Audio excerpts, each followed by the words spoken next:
السلام علیکم ویورز، ہمارے چینل پر خوش آمدید۔ میرا تعلق کاروباری گھرانے سے تھا۔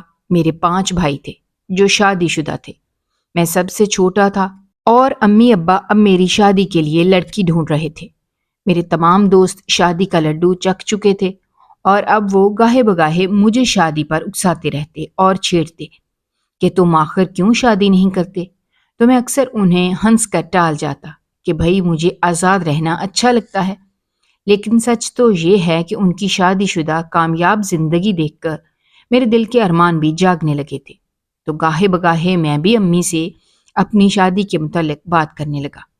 امی بھی اب میرے فرض سے سبکدوش ہونا چاہتی تھیں، اسی لیے وہ آئے دن بھابھیوں کے ساتھ کسی نہ کسی لڑکی کو دیکھنے ان کے گھر پہنچ جاتی، لیکن بات نہ بنتی۔ کہیں انہیں لڑکی پسند نہ آتی اور کہیں اگر لڑکی پسند آ جاتی تو وہ پہلے سے ہی منگنی شدہ ہوتی۔ میں پہلے ہی امی کو اپنی چوائس کے بارے میں اچھی طرح سے بریف کر چکا تھا کہ مجھے ایسی لڑکی چاہیے جو میرے ساتھ سوسائٹی میں موو کر سکے، اچھی پڑھی لکھی اور زمانے کے ساتھ چلنے والی ہو، کیونکہ میں خود بھی انتہائی زندہ دل، شوخ و شنگ، چلبلا سا دنیا دار لڑکا تھا۔ مجھے میرے دوست پارٹی بوائے کہہ کر بلاتے تھے کیونکہ میں ہلا گلا لڑکے لڑکیوں کی مکس گیدرنگ کو بے حد پسند کرتا تھا۔ میرے تمام دوست بھی میری طرح ہی تھے۔ ہم اکثر ویکینڈ پر سی ویو جاتے، خوب موج مستی کرتے، یہاں تک کہ میرے وہ دوست جو شادی شدہ ہو گئے تھے وہ بھی اپنی بیویوں کے ساتھ ہماری گیدرنگ کو جوائن کرتے، تو ایک سما سا بن جاتا۔ ہم سب مل کر انجوائے کرتے۔ میری اپنی دوستوں کی بیویوں کے ساتھ بھی کھلی گپ شپ تھی۔ میرے دوست بھی تنگ نظر نہیں تھے اور ان کے لیے یہ کوئی معیوب بات نہیں تھی۔ میں ایک دن لیٹ نائٹ گھر پہنچا تو ڈرائنگ روم سے باتوں اور کہوں کی آواز پر چونک سا گیا۔ آج سب خیریت تو ہے؟ میں نے ڈرائنگ روم میں داخل ہوتے ہی سب کی طرف دیکھتے ہوئے کہا۔ میرے 5 بھائی اور بھابیاں سب ہی یہاں پر جمع تھے۔ چائے اور کافی کے دور چل رہے تھے۔ میں حیران تھا کہ اس وقت ان سب کا اس طرح سے یہاں جمع ہونا کچھ خلاف توقع بات ہے۔ میرا دل کھٹکنے لگا۔ آؤ بھائی کامران، یہاں بیٹھو۔ میری بڑی بھابھی نے اپنے قریب ہی جگہ بنائی تو میں ان کے پاس جا کر بیٹھ گیا۔ بھائی تمہارے لیے ایک بہت بڑی خوشخبری ہے کامران، بوجھو تو جانے۔ تو میں کندھے اچکاتے ہوئے ان کی طرف دیکھنے لگا۔ بھابھی میں کوئی پیر تو ہوں نہیں کہ دلوں کے بھید جان جاؤں، میں تو ایک سیدھا سادہ مسکین سا دیور ہوں آپ کا۔ اب آپ ہی مہربانی کر کے مجھے بتا دیں کہ آخر کیا بات ہے۔ تو سبھی میری بات پر ہنسنے لگے۔ بڑے سیدھے سادے مسکین ہیں آپ تو، منجلی بھابھی بولی۔ تو میں بیچارگی سا چہرہ بنا کر ان کی طرف دیکھنے لگا۔ کامران میاں، اب تم اپنے سہرے سجانے کی تیاری کر لو۔ ہم سب کو تو لڑکی بے حد بھا گئی ہے، فیملی بھی اچھی ہے، رکھ رکھاؤ والے لوگ ہیں، سب سے بڑھ کر یہ کہ اچھی پڑھی لکھی لڑکی ہے، جاب کرتی ہے اور جیسا تم چاہتے تھے بالکل ویسی ہی لگی ہمیں تو۔ لیکن آخری فیصلہ تو تمہارا ہی چلے گا نا، تو اس لیے اب تم بولو، میرے تیسرے نمبر والی بھابھی نے کہا۔ تو میں نے غور سے ان کی طرف دیکھا۔ اگر آپ سب کو پسند ہے تو مجھے کوئی اعتراض نہیں، میں نے آہستہ سے کہا۔ تو میری منجلی بھابھی ایک دم شرارت سے مسکرائیں۔ نہ بابا نہ، یہ بہت بڑا فیصلہ ہے، کل کلاں کو کوئی مسئلہ ہوا تو تم ہمیں بلیم کرو گے، یہ سب کیا دھرا ہمارا ہے، تم بس اپنے دل کی بات بتاؤ۔ تو میں ان کی بات سن کر گڑبڑا سا گیا اور انہیں دیکھ کر کہا کہ بھابھی میں نے تو اس کو دیکھا ہی نہیں، تو میں کیسے اپنے دل کی بات بتاؤں؟ لیکن اگر آپ نے دیکھ لیا ہے تو یقیناً ٹھیک ہوگا۔ تو میری بات پر سبھی ہنسنے لگے۔ دیکھا کیسے اپنے دل کی بات زبان پر لیا ہے، یعنی تم سیدھی طرح کیوں نہیں کہتے میاں کہ لڑکی کی کوئی تصویر دکھائی جائے؟ امی نے اینک کے اوپر سے مجھے دیکھتے ہوئے کہا۔ تو میری ہنس سی چھوٹ گئی۔ اگر آپ لوگوں کے پاس کوئی تصویر ہے تو دکھا دیں، اس بہانے ذرا مجھے بھی محل وقوع کا پتہ چل جائے گا۔ تو بڑی بھابھی میری کمر پر ہاتھ مارتے ہوئے بولیں، اب کی ہے نا اصل بات، یہ دیکھو۔ انہوں نے اچانک ایک تصویر میرے سامنے کی۔ تصویر پر پہلی نظر پڑتے ہی میرا دل مطمئن سا ہو گیا۔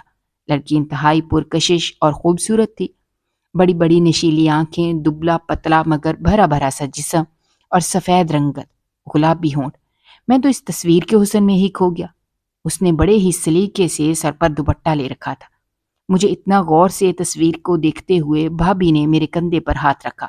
اور مجھے کہا کہ اچھی طرح دیکھ لو اور پھر ہمیں اپنی پسند کے بارے میں بتا دینا۔ تو میں ہنسنے لگا اور ان کو اسی وقت کہہ دیا کہ مجھے کوئی اعتراض نہیں، لڑکی واقعی آپ نے اچھی دیکھی ہے، بالکل میرے خواب و خیال جیسی۔ تو امی نے میری بات سن کر الحمدللہ کہا کہ یہ بہت بڑا مرحلہ تھا، شکر ہے خیر و خوبی کے ساتھ طے ہوا۔ میں تھوڑی دیر کے بعد اٹھ کر اپنے کمرے میں آ گیا تو میری سب سے بڑی بھابھی کچھ دیر بعد میرے کمرے میں آئیں اور تصویر میری بیڈ کی سائڈ ٹیبل پر رکھ کر مجھے کہنے لگیں، کامران یہ تصویر رکھ لو اور اچھی طرح سے سوچ سمجھ کر فیصلہ کرنا، نیچے گیدرنگ میں شاید تم کنفیوز ہو گئے ہو۔ میں بھابھی کی بات پر مسکرا دیا۔ مجھے ان کی یہ بات بہت اچھی لگی تھی کہ وہ کسی بھی معاملے کا چھوٹے سے چھوٹا پہلو بھی مد نظر رکھتی۔ وہ جو ہی واپس مڑنے لگیں تو میں نے انہیں روکتے ہوئے کہا، بھابھی اگر لڑکی کا نمبر بھی مل جائے تو کتنا اچھا ہو، بات چیت سے ایک دوسرے کی ذہنی ہم آہنگی کا پتہ چلتا ہے، اور آپ تو جانتی ہیں کہ شادی شدہ زندگی میں یہ کتنا ضروری ہوتا ہے۔ میری بات سن کر بھابھی فوراً بولیں، کامران میں نے سعدیہ سے ڈائریکٹ فون نمبر مانگا تھا مگر اس نے دینے سے انکار کر دیا۔ میں بھابھی کی اس بات سن کر بڑا حیران ہوا، یہ کیا بات ہوئی؟ تو وہ کندھے اچکاتے ہوئے بولی، معلوم نہیں، میں نے جب اس بارے میں اس سے پوچھا تو وہ کہنے لگی کہ شادی سے پہلے لمبی چوڑی کالز یا بات چیت کو وہ پسند نہیں کرتی۔ کیا وہ واقعی پڑھی لکھی لڑکی ہے؟ میں نے سوال کیا تو بھابھی نے میری طرف غور سے دیکھا۔ وہ نہ صرف پڑھی لکھی لڑکی ہے بلکہ ایک بہت بڑی ملٹی نیشنل کمپنی میں جاب بھی کر رہی ہے۔ دوسرا، اس کی والدہ نے ہمیں کہا ہے کہ ان دونوں کی آپس میں ملاقات ہو جانی چاہیے تاکہ یہ ایک دوسرے کو براہ راست مل لیں۔ تو مجھے تو ان کی فیملی یہاں سے انتہائی براڈ مائنڈڈ لگی۔ لڑکی کو بھی اس بات پر اعتراض نہیں تھا، تو بھابھی کی بات سن کر میرے دل کو تھوڑا سا سکون ہوا۔ میں واقعی اس سے ملنا چاہوں گا، میں نے مستحکم لہجے میں کہا۔ تو ٹھیک ہے، ملاقات کا انتظام اسی ہفتے ارینج کرواتے ہیں تاکہ تم تسلی سے اس سے بات چیت کر کے اگلا لاہ عمل طے کر سکو، ہمیں بھی کوئی جلدی نہیں۔ بھابھی چلی گئیں، لیکن یہ ساری بات میرے ذہن میں اٹک سی گئی کہ کہیں لڑکی دقیانوسی خیالات کی مالک نہ ہو۔ میں ابھی یہ چیز سوچ ہی رہا تھا کہ اچانک میری نظر پھر سے اس کی تصویر پر پڑی، تو میں نے وہ تصویر ٹیبل سے اٹھا کر اپنی آنکھوں کے سامنے کی۔ یہ تو اپنی تصویر میں ہی اتنی حسین ہے تو نہ جانے حقیقت میں کتنی حسین ہوگی۔ پھر میں نے بغور اس کی تصویر کو دیکھتے ہوئے سوچا، حسن جب اللہ تعالیٰ دیتا ہے تو نزاکت آ ہی جاتی ہے، تھوڑا بہت غرور تو آپ پر بھی جچے گا ہی سعدیہ جی۔ میں اس کی تصویر سے باتیں کرتا ہوا دل ہی دل میں مسکرا دیا۔ اتوار کے دن ہم لڑکی کے گھر گئے۔ اچھے شاندار لوکیشن پر ان کا گھر تھا۔ ہمیں ایک شاندار سجے سجائے ڈرائنگ روم میں لے جا کر بٹھایا گیا۔ گھر والوں نے انتہائی پرتپاک طریقے سے ہمارا استقبال کیا اور چائے کے ساتھ بہترین ریفریشمنٹ رکھی۔ تھوڑی دیر بعد سعدیہ بھی آ گئی، سر پر سلیقے سے دوپٹہ جمائے، نگاہیں جھکائے امی کے پاس آ کر بیٹھ گئی۔ بلا شبہ اس کا حسن ناقابل تسخیر تھا، وہ واقعی ملکوتی حسن کی مالک تھی۔ مجھے اپنا آپ بے حد اس وقت خوش قسمت لگ رہا تھا۔ وہ دھیمے لب و لہجے کے ساتھ امی سے گفتگو کر رہی تھی اور میں بار بار اس کی طرف دیکھنے لگتا۔ تھوڑی دیر ہی گزری تھی کہ اس کی والدہ نے میرا اور اس کا پرائیویٹ ملاقات کا انتظام کروا دیا اور ہم دونوں ہی باہر ٹیرس پر آ گئے۔ وہ بے حد پر اعتماد لڑکی تھی، یہ جان کر مجھے بے حد خوشی ہوئی۔ زیادہ تر سوالات میں نے ہی کیے جن کے وہ انتہائی سادگی سے جواب دیتی رہی۔ ایک چیز جو میں نے محسوس کی وہ اس کی شخصیت میں بے پناہ سادگی تھی۔ وہ میرے سامنے بغیر میک اپ اور جیولری کے بیٹھی تھی، حتیٰ کہ اس نے معمولی سی لپسٹک بھی نہیں لگائی ہوئی تھی۔ اتنی سادگی میں بھی اس کا حسن آنکھوں کو خیرہ کر رہا تھا، اور بغیر میک اپ کے بھی اتنی پرکشش تھی کہ اگر میک اپ کر لیتی تو نہ جانے کیا قیامت ڈھا دیتی۔ میں دل ہی دل میں اسے بغور دیکھتے ہوئے سوچنے لگا۔ بمشکل 10 منٹ ہی گزرے ہوں گے کہ وہ اپنی امی کی آواز پر اٹھ کر اندر چلی گئی، تو اس کی پشت پر لمبے سیاہ ریشمی بال جارجٹ کے پنک بڑے سے دوپٹے کے اندر بھی اپنے جلوے مجھ پر بکھیرتے چلے گئے۔ میں تعدیر وہیں اس کے خیالوں میں بیٹھا رہا۔ یہ چھوٹی سی ہی ملاقات تھی، لیکن میں دلی طور پر بہت ہی مطمئن تھا۔ بالآخر میری بات پکی ہو گئی اور شادی کا دن تاریخ طے ہوا، جس کا میں بے صبری سے انتظار کرنے لگا۔ کارڈ تیار ہو چکے تھے تو میں ان میں سے کچھ کارڈ اپنے دوستوں کی طرف لے گیا۔ کارڈ دیکھ کر میرے تمام دوستوں نے مجھے مبارکباد دی اور پھر میرے ایک دوست ساجد نے مجھے کہا کہ میں نے سنا ہے کہ بھابھی بڑی پردے دار ہیں۔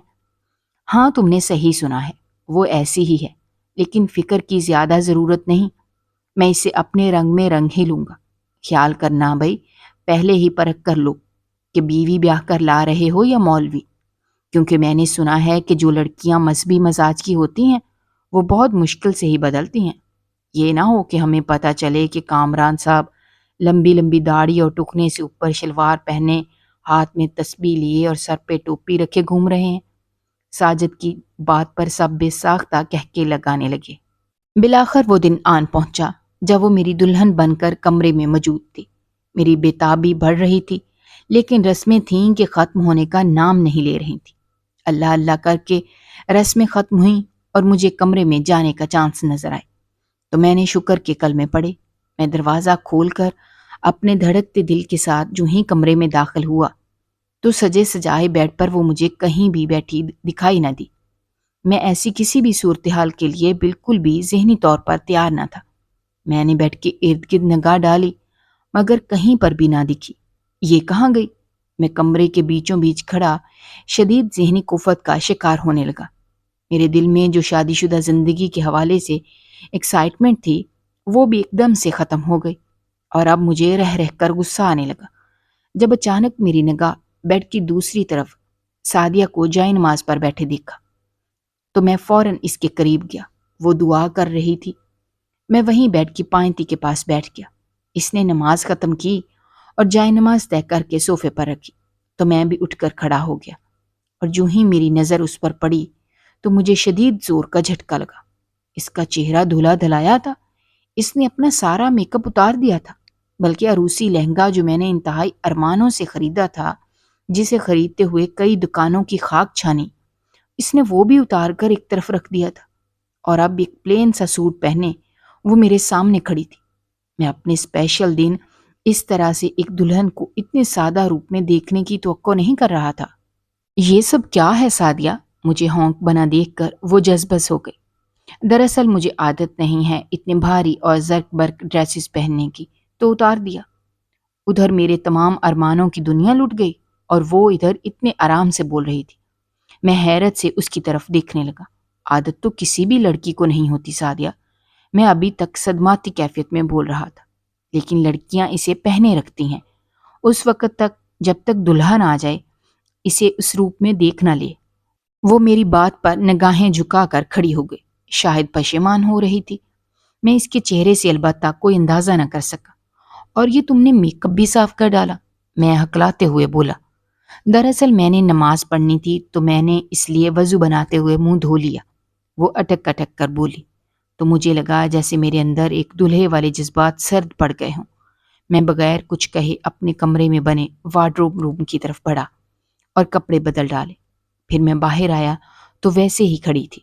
میں اس کی طرف ایک مکان کے انداز میں بڑھا، حق زوجیت ادا کی، لیکن نہ جانے کیوں مجھے اپنے جذبات میں کوئی طغیانی محسوس نہ ہوئی۔ میرا چند دنوں میں ہی دل بھر گیا۔ مجھے اپنا تعلق بوجھ سا محسوس ہونے لگا۔ یہ میرا ہی کمرہ تھا، لیکن مجھے لگتا کہ جیسے میں کسی اور کے کمرے میں آ گیا ہوں۔ سعدیہ نے سب سے پہلے شب خون میری پینٹنگز پر مارا، اور اس نے کمرے میں لگی میری تمام پینٹنگز جو میں نے بڑے ارمانوں سے خریدی تھی وہ سب اس نے اٹھا کر اسٹور روم میں بڑی بے دردی کے ساتھ پھینک دی۔ میں نے یہاں پر مختلف جانوروں اور پرندوں کے مجسمے لا کر اپنے کمرے میں مختلف اینگل سے سجا رکھے تھے، اس نے وہ بھی اٹھوا دیے۔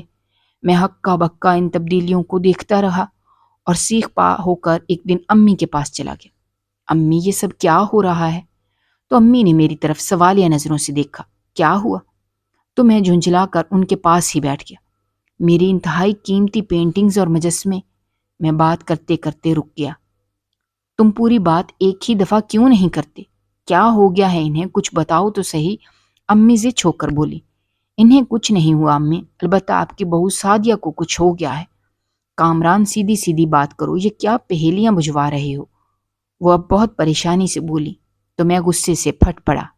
جا کر میرے کمرے کو دیکھیں، اس نے کیا حالت بنا رکھی ہے۔ کمرے سے ساری پینٹنگز ہٹا دیں۔ میں نے پوچھا تو کہتی ہے ان تصاویر کی وجہ سے گھر میں فرشتے نہیں آتے، نماز بھی اس جگہ نہیں پڑھی جا سکتی۔ ذرا باتیں سنیں آپ اس کی۔ ایسا لگتا ہے جیسے کوئی بہت بڑی عالمہ کے ساتھ میں نے بیاہ کر لیا ہو۔ میں تو سمجھا تھا کہ یہ ایک پڑھی لکھی روشن خیال لڑکی ہے، ملٹی نیشنل کمپنی میں جاب کر رہی ہے، تو یقیناً وہ جلد میرے ماحول میں ایڈجسٹ ہو جائے گی، لیکن وہ تو عجیب و غریب باتیں کر رہی ہے۔ ہاں تو ٹھیک ہی کہہ رہی ہے، کیا برائی ہے اس میں؟ تمہارے کمرے کی آدھی ننگی آدھی ڈھکی خواتین کی پینٹنگز مجھے بھی ایک آنکھ نہیں بھاتی۔ لیکن امی، آپ نے میرے شوق کو اٹھا کر پھینکا تو نہیں نا؟ وہ تو سب کچھ 1 منٹ میں ہی بدلنا چاہ رہی ہے۔ امی، میں یہ سب تبدیلیاں اتنی جلدی ہضم نہیں کر پاؤں گا، بہتر ہے آپ اسے اپنی زبان میں سمجھائیں۔ جس دن میں نے اسے سمجھانے کی کوشش کی تو معاملہ بہت برے رخ پر چلا جائے گا، کیونکہ اب میری برداشت کی ہمت ختم ہوتی جا رہی ہے۔ تمہارا دماغ ٹھیک نہیں ہے کامران، اتنی چھوٹی چھوٹی باتوں پر تم اتنے متنفر ہو کر مجھ سے اس کی شکایت کرنے چلے آئے۔ کتنی پیاری بچی ہے، نیک، پرہیزگار، 5 وقت کی نمازی، اور تمہیں کیا چاہیے؟ آج کل کی پڑھی لکھی لڑکیاں تو نماز روزہ کرتی ہی نہیں، نہ ہی انہیں دین سے رغبت رہتی ہے۔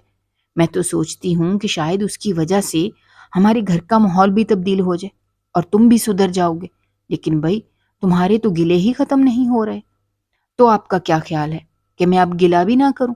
آپ جانتی ہیں وہ پینٹنگز مجھے کتنی عزیز تھی، اور پھر یہ کمرہ صرف اس کا تو نہیں ہے، میں بھی اس کمرے میں رہتا ہوں، آخر میری بھی تو کوئی چوائس، کوئی مرضی اس کمرے کے حوالے سے ہوگی نا۔ سب کچھ اس کی مرضی سے کمرے میں تو سیٹ نہیں ہو سکتا۔ وہ اس وقت اپنے ماں باپ کے گھر میں تو نہیں ہے نا کہ جس طرح دل چاہے اپنے کمرے کو اپنی مرضی سے سیٹ کرتی پھرے۔ یہ تم کیسی باتیں کر رہے ہو کامران؟ مجھے تمہاری بالکل سمجھ نہیں آ رہی۔ تھوڑا دل اپنا بڑا کرو بیٹا، آہستہ آہستہ اسے سمجھاؤ، پڑھی لکھی لڑکی ہے، جلد سمجھ آئے گی۔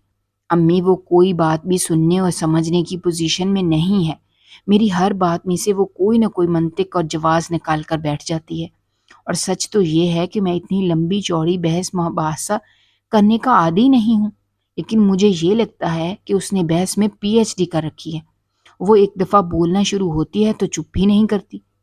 دیکھو کامران، بات سیدھی سی ہے کہ تمہارا اور تمہاری بیوی کے درمیان کا معاملہ ہے، بہتر ہے کہ کمرے کے اندر ہی اپنے معاملات کو حل کرنے کی کوشش کرو۔ تمہارے باقی بھی تو بھائیوں کی شادیاں ہوئی ہیں، آج دن تک میں نے کسی بھی بیٹے کی شادی میں یہ نہیں دیکھا کہ شادی کے سٹارٹ میں ہی اتنے اختلافات نے جنم لے لیا ہو۔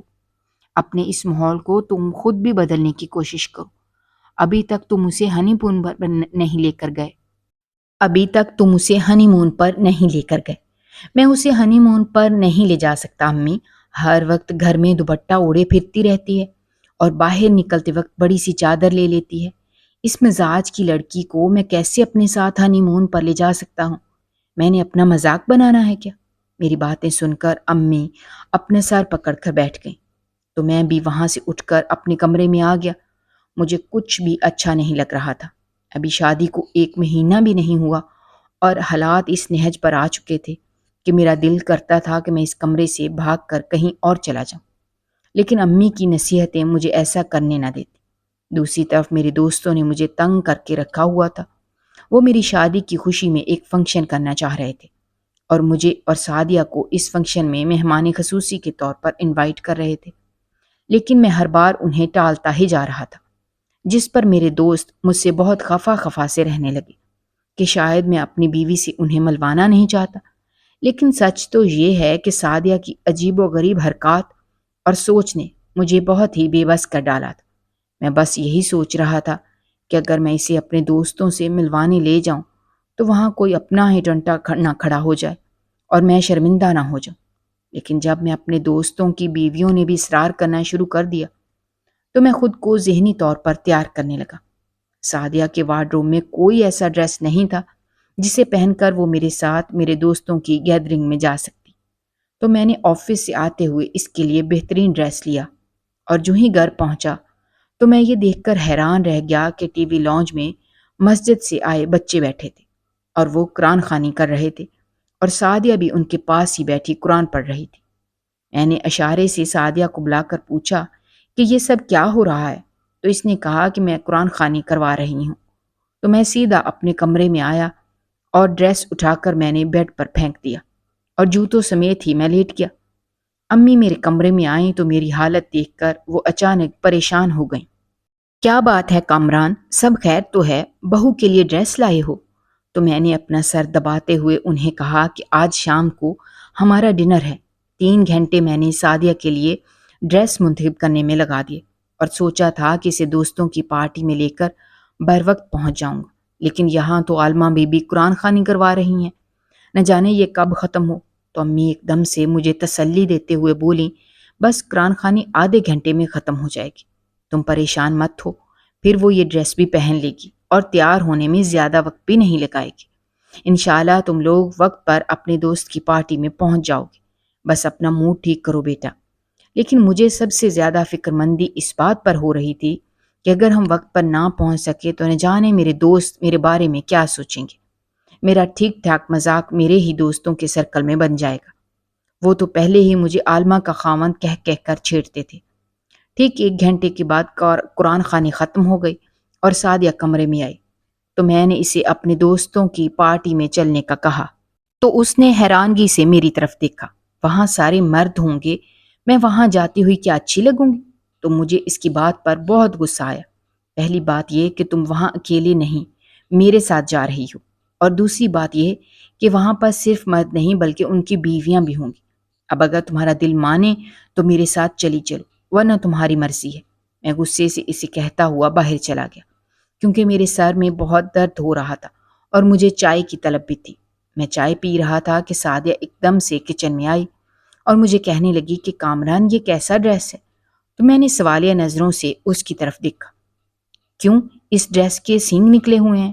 میں نے منہ بنا کر کہا تو وہ دھیمے سے بولی، دراصل اس ڈریس کے 2 بازو ہی نہیں، اور میں سلیو لیس ڈریس نہیں پہنتی، آپ تو جانتے ہیں۔ ہاں میں تو بہت کچھ جانتا ہوں، لیکن بی بی میرے دوستوں کی گیدرنگ میں ایسے ہی ڈریس پہنے جاتے ہیں۔ تم کبھی میرے ساتھ ان پارٹیز میں موو کرو تو تمہیں کوئی پہننے اوڑھنے کی سینس پیدا ہو۔ میں نے لفظ چبا چبا کر بولے تو وہ خاموش ہو گئی۔ میری ضد پر اس نے وہ ڈریس تو پہن لیا، لیکن دوپٹے سے اپنے دونوں بازوں کو ایسے کور کیا کہ لگ ہی نہیں رہا تھا کہ اس نے سلیو لیس ڈریس پہنا ہے، اور دوپٹے کو پھیلا کر اس نے اپنے سر، بازو اور سینے کو بہت اچھی سے ڈھانپ کر وہ فرنٹ سیٹ پر میرے ساتھ گاڑی میں بیٹھی۔ تو میں گاڑی سے نیچے اترا اور واپس پیر پٹکتے ہوئے اپنے کمرے میں آ گیا تو وہ بھی میرے پیچھے پیچھے چلی آئی اور مجھ سے پوچھنے لگی کہ اب کیا ہوا۔ تو میں نے اسے کہا کہ تم نے ایک اچھے خاصے ڈریس کی کیا حالت بنا دی ہے۔ دوپٹے کو گلے میں پہننے کے بجائے تم نے اسے کسی بوری کی طرح خود پر لپیٹ لیا ہے۔ اس حالت میں تمہیں اگر اپنے دوستوں کی پارٹی میں لے کر جاؤں گا تو الٹا وہ میرا مذاق اڑائیں گے، اس لیے بہتر ہے کہ تم گھر پر ہی رہو، تم اس قابل ہی نہیں ہو کہ میرے ساتھ جا سکو۔ میں غصے سے بولا۔ جوں میرا اس کے ساتھ وقت گزرتا جا رہا تھا میں اتنا ہی فرسٹریشن کا شکار ہو کر اس سے چڑھنے لگا تھا۔ وہ جب بھی گھر میں قرآن خوانی کا بولتی تو میں اسے بری طرح سے جھڑک دیتا کہ کیا گھر میں تم نے مسجد بنا دیا ہے؟ اتنا ہی شوق ہے تو اپنے ماں باپ کے گھر میں جا کر پڑھا کرو۔ ایک دن میرا ڈنر کرنے کا موڈ ہو رہا تھا تو میں نے اسے اپنے ساتھ چلنے کو کہا تو وہ کہنے لگی، آج تو میں نہیں جا سکتی، گھر میں قرآن خوانی رکھی ہے۔ میں اس کی بات پر اتنا طیش میں آیا کہ میں نے اسے طلاق دے دی تو وہ اسی وقت اپنے میکے میں چلی گئی۔ اس کے جانے کے بعد مجھے یہ احساس ہوا کہ میں بہت غلطی کر کے ہوں۔ امی، بھائی اور بھابیاں سبھی میرے اس فیصلے پر ہکا بکا تھے کہ یہ میں نے کیا کر ڈالا۔ وہ سبھی سعدیہ کو بے حد پسند کرتے تھے کیونکہ سعدیہ کی عادات، اس کا طریقہ کار اتنا دل مو لینے والا تھا کہ گھر کا بچہ بچہ دل سے رنجیدہ تھا، اور مجھے ہی سب کوس رہے تھے کہ یہ میں نے اپنے ساتھ کیا کر ڈالا۔ اب مجھے بھی وقت کے ساتھ ساتھ پچھتاوا ہونے لگا کہ میں نے اتنی نیک اور پرہیزگار بیوی کو اتنی سی بات پر چھوڑ دیا۔ میں اپنی غلطی پر نادم تھا کہ ایک دن مجھے الٹیاں ہونے لگیں۔ مجھے میرے گھر والے جب ہاسپٹل لے کر گئے تو ڈاکٹر نے بتایا کہ میں مرنے والا ہوں اور میری زندگی کے بہت ہی کم دن رہ گئے ہیں۔ ڈاکٹر کی یہ بات سن کر امی کے ہاتھ پیر پھول گئے۔ وہ پہلے ہی ہائی بلڈ پریشر کی مریضہ تھیں، ان کے لیے یہ خبر کسی صدمے سے کم نہ تھی۔ اس خبر سے میرے بھائی اور بھابیاں بھی پریشان ہو گئیں۔ ابا میری زندگی بچانے کے لیے اپنا پیسہ پانی کی طرح بہانے لگے، لیکن ڈاکٹروں نے بتا دیا کہ میرے پاس وقت 1 ماہ رہ گیا ہے۔ اچانک میرے ابا نے مجھے کہا کہ تمہیں تمہاری بیوی کی بد دعا لگ گئی ہے، تم نے ایک نیک پرہیزگار بچی کو بہت دکھ دیا ہے۔ یہ اسی کا نتیجہ ہے۔ ابا کی بات سن کر میں رونے لگا اور پھر اسی حالت میں میں سعدیہ کے گھر پہنچ گیا۔ اس کے والدین بہت ہی بڑے دل کے مالک تھے۔ انہوں نے مجھے اندر بٹھایا تو میں نے انہیں اپنی کنڈیشن کے بارے میں بتایا اور ان کے سامنے ہاتھ جوڑ کر درخواست کی کہ سعدیہ کو میرے سامنے لے آئیں تاکہ میں اس سے معافی مانگ سکوں، شاید مجھے سکون کی موت آ جائے۔ سعدیہ نے جو ہی میری باتیں سنی تو وہ فوراً ہی میرے سامنے آ گئی۔ وہ آج بھی ویسی ہی کھلے ہوئے سفید پھول کی طرح پکیزہ اور معطر لگ رہی تھی۔ میں نے اس سے ہاتھ جوڑ کر معافی مانگی تو اس نے مجھے معاف کر دیا۔ اس کی آنکھوں میں بھی میرے لیے آنسو تھے۔ پھر اس نے مجھے ایک دعا دی اور بولی اسے پڑھ لینا، اللہ نے چاہا تو سب بہتر ہو جائے گا۔ میں نے اسی رات وہ دعا پڑھنی شروع کر دی اور ہر گزرتا دن میری صحت میں بہتری لاتا گیا۔ ابا اور بھائیوں نے میرے دوبارہ ٹیسٹ کروائے تو ڈاکٹر تک حیران رہ گئے کہ میرے جسم سے وہ بیماری ختم ہو چکی ہے جو میری جان لینے کے در پہ تھی۔ تو سب نے اللہ کا شکر ادا کیا اور میں سجدہ ریز ہو گیا۔ یہاں سے میری زندگی بہت بدل گئی۔ اب میں نہ صرف صوم و صلات کا پابند ہوں بلکہ میں نے شرعی لحاظ سے اپنے چہرے پر داڑھی بھی سجا لی ہے اور اپنی زندگی کو مکمل طور پر دین کے لیے وقف کر دیا ہے۔ لیکن میں نے شادی نہیں کی۔ آج بھی سعدیہ کی یاد میرے ساتھ رہتی ہے اور مجھے یقین ہے کہ میں اسی یاد کے سہارے اپنی بقیہ زندگی گزار لوں گا۔ اگر آپ کو ہماری کہانیاں پسند آ رہی ہیں تو ہمارے چینل کو سبسکرائب کیجیے، ویڈیوز پر کمنٹ کیجیے اور شیئر کیجیے۔ شکریہ۔